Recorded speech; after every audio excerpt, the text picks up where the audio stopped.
I want to tell you about a conversation I had with a salon owner. Let's call her Michelle. Stay with me on this because by the end of this episode, you're going to understand the one question that completely reframed her business, and it might reframe yours too. So, Michelle pulled me aside after one of our events and she was almost in tears. And she said, Lindsay, I just lost my third stylist this year. I'm exhausted. What am I doing wrong? And I asked her one question, just one. I said, Michelle, if you sat down with each of your service providers this week and asked them, what's one thing you want to get better at in the next 30 days, what would they say? And she kind of went quiet again. And, the kind of quiet that tells you everything. And she said something that stopped me. She said, I don't even know if any of them could answer that. I don't think they've been asked a question like that in a long time. And in that silence and in that answer, I knew exactly what the problem was. It wasn't her compensation package. It wasn't her culture. It wasn't even, the service providers who left. It was that her team couldn't see a future. And here's the principle I want you to hold on to before we go any further. When people can't see a future, they go looking for one somewhere else. And what's interesting is that Michelle is not an outlier. She's the rule. She's talented, hardworking. When you think about all the talented, hardworking salon owners, the ones that are genuinely invested in their teams, running their business on what they don't even realize is a lie that was never examined. And the lie is this: if you pay people fairly and treat them well, they'll stay. And that's true to a point, but it's incomplete. And the cost of believing that lie is the thing that we're going to expose today. So we're going to name the lie. We're going to show you what it costs you, and we're going to give you the new opportunity that the most successful team-based salon owners have already discovered. So pay very close attention to the next 20 minutes, because what we share with you today is the foundation of everything we teach inside of Salon Business School. Yeah, it really is, because this is the conversation that's underneath so many of the conversations that we have with salon owners. They'll come to us asking about hiring or compensation or culture. And when we dig in, it almost always traces back to the same root question. How do I build something people actually want to be part of long term? And that question, it deserves its own episode. So here we are. Yes, here we are. I want to set something up before we dive in, because the way most owners are framing this problem is actually part of the problem. The question we hear consistently is, how do I keep my team from leaving? And, we want to challenge that framing today, because if your strategy is convincing people to stay, you've already lost. You are in reaction mode. You're managing exits instead of building something. So the question we're going to answer today is different. This is the new opportunity. How do you build a salon so meaningful, so growth-oriented, so professionally fulfilling that talented people don't want to leave in the first place? That's a completely different energy. And by the end of this conversation, I want you to be able to picture in vivid detail what that salon looks like, what it feels like to walk into, and the kind of leader it requires you to become. So let's get into it. Here's where I want to start. And I want to come back to Michelle's story for a second, because it's the perfect example of what almost every owner is doing wrong.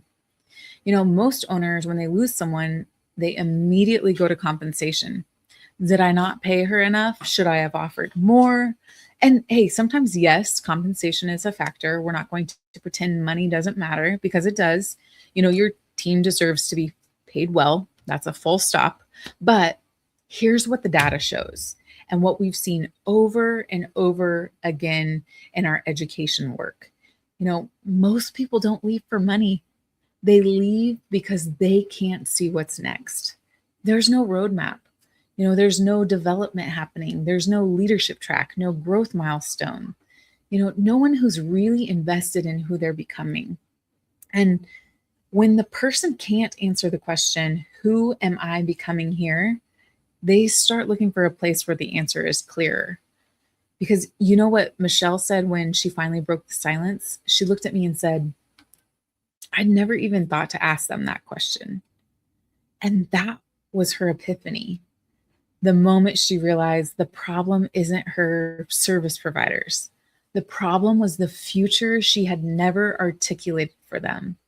And once she saw that and they saw that, she couldn't unsee it. So imagine that moment for yourself. Imagine one of your best team members sitting across from you and you finally ask her the question, what do you see for yourself here long term? And she has no answer. Mm-hmm. Or worse, she has an answer and it doesn't include your salon.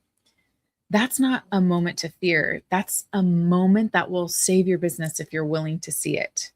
So pay very close attention to what I'm about to say, because this is the foundation of everything else we're going to talk about today. Now, before you go running to ask your team the 5-year version of that question, I want to say something important. Most of the people on your team right now are not in a place where they can answer, where do you see yourself in 5 years?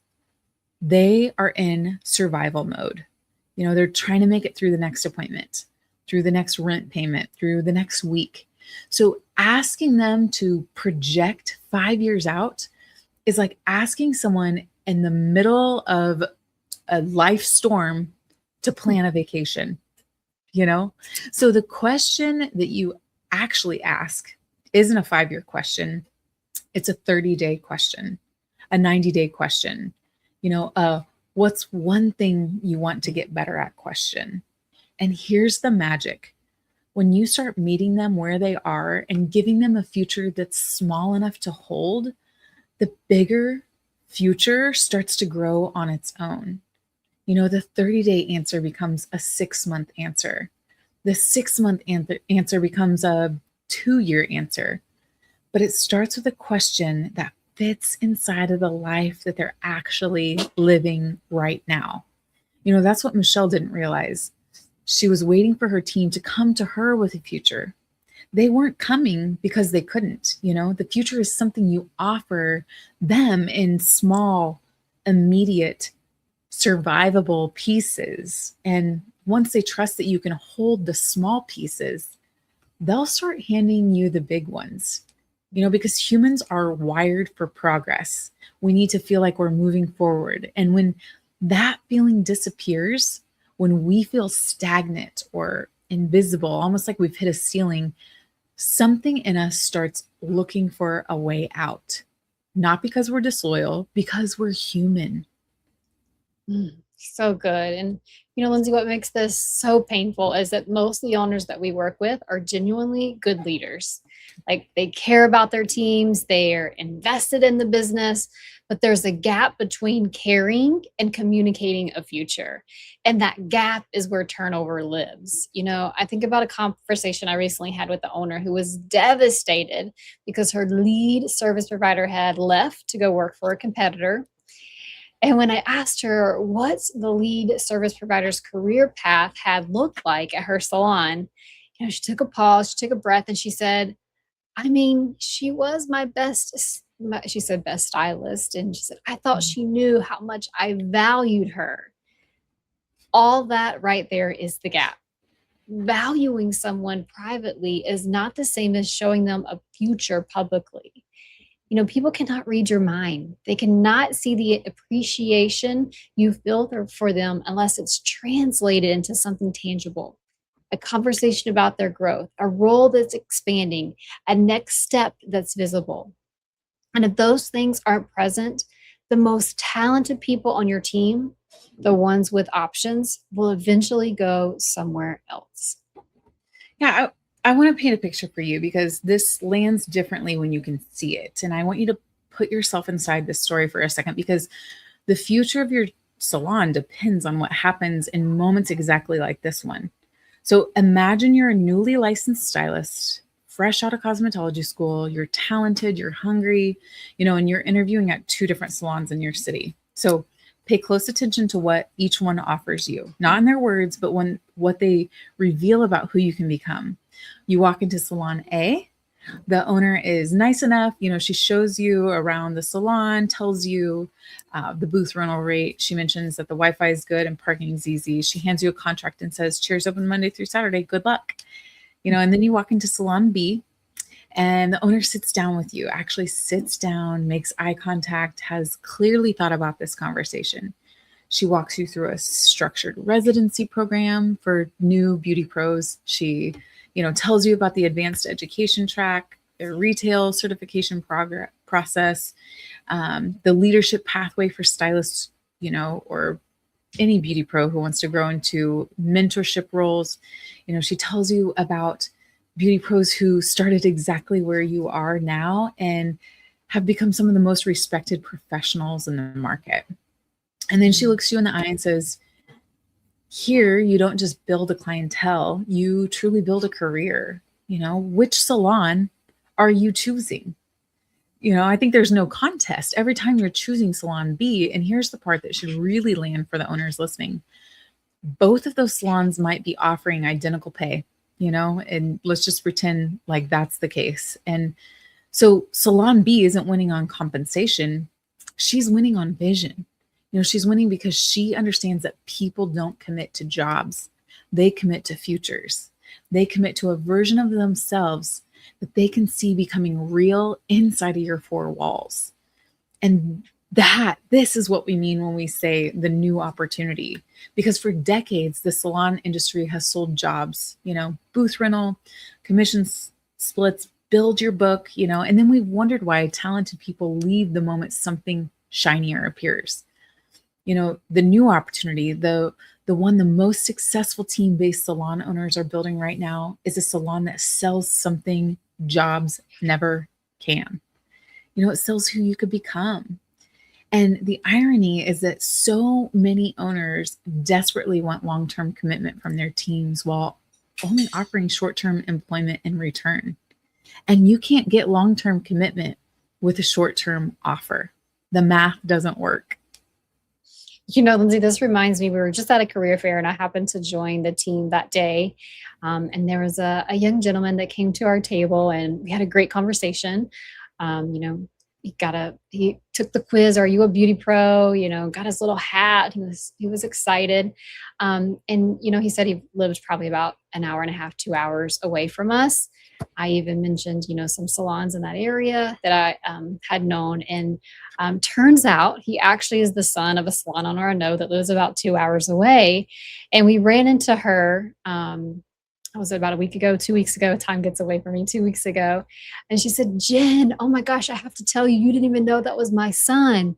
And I was like, "Oh, wow. Okay. Yeah, that's so great." And I said, "He was really nice." And she said, "I just want to tell you what stood out to him." And so this is a great example between Salon A and Salon B. He said, I asked him, "Hey, what stood out to you at the career fair?" And my son said, the Jen, when I got the opportunity to meet him, and I knew that they were confident and they knew exactly what they offered and exactly what they were building. And he said, everyone else that I went to, it was okay. He said, but they were strategic and confident in what they were committing to and what they were creating. He said, that really stood out to me. And so she shared that. So I think that's just a great example of when you really take the time to sit down. Because I listened to him. I gave him a suggestion of another salon. What salon owner would do that, right? Mm-hmm. Good thing I did because his mom owns the salon. I didn't even know that, right? I love that. Yeah, but I just think that is a great example between Salon A and Salon B, because what Lindsay just described is something we talk about a lot inside Salon Business School, the idea of building a place that people want to grow into, not just show up at. And it requires a shift in how you see yourself as an owner. Most salon owners came up as stylists or service providers. Their identity is rooted in being great at the craft. And that's beautiful. That passion is what makes this industry so special. But when you move into ownership, the job actually changes. Your job is no longer to be the best stylist or service provider in the room. Your job is to build the room that brings out the best in every stylist or service provider in it. So let's talk about something that doesn't sound sexy, but is absolutely foundational. And it's SYSTEMS, systems. Yeah. I know some of you just tensed up because systems can feel like bureaucracy, like the opposite of the warm culture you're trying to build. But before you decide how you feel, ask yourself this. Does your best service provider, the one you're devastated to lose, actually know what great looks like in your salon? Not in her head, in concrete, specific terms. Has anyone ever shown her? For most owners, the answer is no. And what's actually missing isn't discipline, it's clarity. And clarity, you guys, is a form of love. And here's what I see when I walk into a salon struggling with retention: not a bad owner. What I see is chaos, expectations that live only in the owner's head, coaching that happens reactively, standards that vary by who's working. Here's what most people don't talk about is chaos isn't just exhausting, it's demoralizing. Your team is burning mental energy every day just trying to decode the environment, reading the room, guessing what will make you happy today, instead of pouring that energy into their guests, their craft, their growth. Systems solve this: clear consultation frameworks, the sales process, structured check-ins, transparent metrics. When those are in place, the team relaxes into the work, and they stop managing uncertainty and they start delivering excellence. Yeah. And here's what I want to add: your best people don't just tolerate systems, they love them. You know, True high performers thrive in structured environments because structure gives them a clear target, a way to measure their own progress, and the freedom to focus on creativity and connection. Think about Disney. Right now, there are 16 and 17-year-olds running multi-million dollar roller coasters. Strangers' lives are in their hands. There's cycling a new ride every 4 minutes. And it works not because Disney hires extraordinary humans, but because the system underneath them is extraordinary. And when the system creates consistency, the human is free to grow into bigger roles. The system didn't make them small, it made them promotable. Like Ritz Carlton, they have over 900 codified service standards. You know, a brand new hire can deliver the same caliber of experience as a 20-year veteran because the system is the same. And your salon can work the same way. A first year beauty pro in your system can deliver what a 10-year veteran can. And that consistency gives your team the safety to start imagining a future instead of just surviving the week. I'll share what happened on my own team. I thought about someone once said when I started introducing systems like this sounds like so corporate, right? And I was like, oh my God, am I being that corporate owner? And in that moment, it left my team without the one thing they actually needed, which was a clear picture of what they were growing into. I'd been protecting their comfort at the cost of their growth, and those are not the same thing. So I built the plan, we structured training tracks, we defined service standards, we, check-in rhythms, visible growth paths, and what I didn't expect, the team didn't resent it. They actually relaxed into it. The people who most want to grow are the people who most need a clear path to grow on. Structure doesn't constrain them, it sets them free. And the transformation wasn't just in the business, it was in me. I stopped being a service provider with the salon and became an owner with a vision. And I need to address something directly because I think it comes up almost every conversation we have with salon owners. And it's this, like they'll say, I don't want to invest too much in training my team. What if I develop them and they leave? That fear is making you underinvest in the people right in front of you today. And the result, almost without exception, is that a team that feels undervalued, underdeveloped, and underinspired. and which means they leave anyway, right? And so only now they leave without loyalty, without gratitude, without the skills that would have made them assets to your business. Like you've paid the cost of turnover without ever getting the benefits of investment. So if you think about it, like here's the real math. The risk isn't training people to who leave. The risk is not training people and having them stay. Can I get an amen? Because a team of people who feel like they've hit a ceiling is a retention crisis in slow motion. Education isn't the expense, turnover is. And there's a long game here. When your salon is known as a place where people actually develop into great professionals, where they get real mentorship, real education, real career growth, you stop having a recruiting problem, really, because the right people start coming to you. Yeah. And the one thing, most owners carry in silence is not every person is meant to stay at your salon forever. I want you to hear that. And that's not failure. That's the system working. A salon built on clear standards and growth paths does two things at once. It attracts the right people and it reveals the wrong fit. The right people lean in, the wrong people self-select out. Your goal isn't to keep everyone who walks through your door. It's to build a salon so clear about who it's for that the right people stay forever and the wrong people find where they're meant to be with love and grace. And when you stop clinging to the wrong fits, the right ones stop being afraid to lean all the way in. The exits you allow actually strengthen the loyalty that you keep. That's so good. When you think about it, the single highest leverage thing you can do this week to retain your best people will take less than 30 seconds and it will cost you nothing. And, I'm not talking about an employee of the month plaque or anything like that. I'm talking about the kind of recognition that changes how a person sees themselves. The difference is this: a generic recognition would be, great job today, you killed it. It feels nice, but it's not attached to anything real. So it fades fast. But a specific recognition is, I watched how you handled that consultation today. You stayed completely calm when the guest was unclear. You asked great questions before making a single recommendation. You made a great diagnosis and they left feeling heard and excited. And that's the kind of professionalism that makes guests come back. And that's who you are. Do you feel the difference? Like in the second version, we're not just complimenting her on a task. I reflected her identity back to her. And people protect the identities that they've been shown. So when someone sees herself as a calm, skilled, guest-centered professional, she shows up that way. She decides that way. She talks about her work that way. Yeah, because your job isn't just to manage performance, it's to mirror potential, right?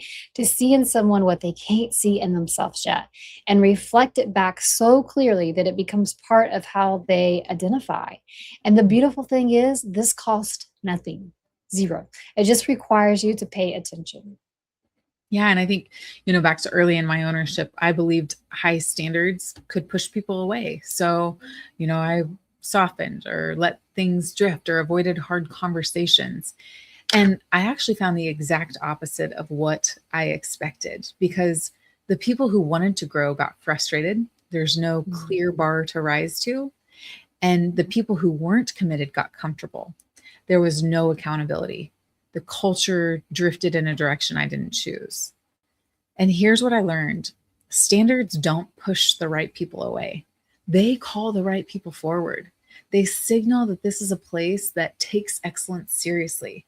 Think about elite athletes. They don't seek coaches who let them coast. Doesn't mean you're going to slam the hammer on people, but they seek coaches who push them because they can see what they're capable of. And your best service providers or beauty pros are the same way. Yeah, so practically, if you think about this means your culture shouldn't revolve around personalities or moods. It should revolve around shared commitments everyone has agreed to and holds each other to. We show up prepared. We care deeply about our guests. We help one another. We own our mistakes. We celebrate wins together. And when those are clear and consistent, the team self-selects. The people who share those values, they lean in harder and they hold each other accountable. And the people who don't find their way out. Painful in the short term, right for everyone in the long term, because culture is not what you say your salon is about. Culture is what gets repeated. And everything that we talked about today, the career paths, the systems, the recognition, the standards, all of it flows from one source. And that's you, the owner. Your team is watching you every single day, not just in the things you say, but the way you handle a hard conversation, the way you respond when something goes wrong, the way you show up on a Tuesday when you're tired and it would be easy to coast. If you're reactive and visibly overwhelmed, your team learns that instability is the norm. But if you're calm under pressure, honest about mistakes without spiraling, you're visibly growing, your team learns that leadership is something you practice. People don't just join companies, they join examples. Yeah. And the leaders that I've admired the most didn't have it all figured out, but they were consistent. They showed up with intention. They held themselves to the same standards they held their teams to. There was something magnetic about that. You wanted to rise to meet it. And that's what we're inviting every owner to step into. Not perfection, intentionality, the decision to lead on purpose every day. And, there's one more thing, the most powerful retention factor that won't show up in any spreadsheet, which is emotional equity. Think about someone in your life, a teacher, a coach, a mentor who genuinely changed the trajectory of who you are. Do you remember every lesson? Probably not. But do you remember how they made you feel viscerally? Like you might feel it right now inside of you. And that's emotional equity. It's not built in grand gestures. It's built in tiny, consistent moments. Remembering someone's birthday, asking about their mom who's been sick, noticing when someone is struggling and saying, "Hey, I see you. Are you okay?" Celebrating milestones with the energy that you'd want someone to bring to yours. My first salon job, the owner knew my mom's name. She saw who I was becoming before I did. She celebrated my first big service milestone like it mattered, because to her it did. And I would have done anything for her, for Cheryl, not because the pay was the highest or the salon was the fanciest. It was because I felt seen. What you just said, Lindsay, right there, like that's the difference between employment and belonging. And it's valuable, it's available and valuable to every owner, regardless of your budget. It just requires you to decide that your people are worth that level of attention. Build that emotional equity, and you build something competitors simply cannot replicate, because they can match your prices and they can copy your service menu, but they cannot manufacture years of trust and human connection. Yeah, because, remember Michelle, the owner who lost her third stylist and she didn't know what she was doing wrong? Here's what happened. She went back and did the one thing I challenged her to do. She sat down with every service provider one at a time and asked, what's the one thing you want to get better at in the next 30 days? And the answer surprised her. It was small, immediate, and deeply human, and some of them were like more confidence with brunette balayage, handling a difficult consultation without freezing, understanding retail well enough to recommend without feeling pushy. Those were futures, tiny ones, but futures. And within a year, her salon looked totally different. Not because she paid more or tried harder, but because she built a system that met her team where they were and gave them a path forward.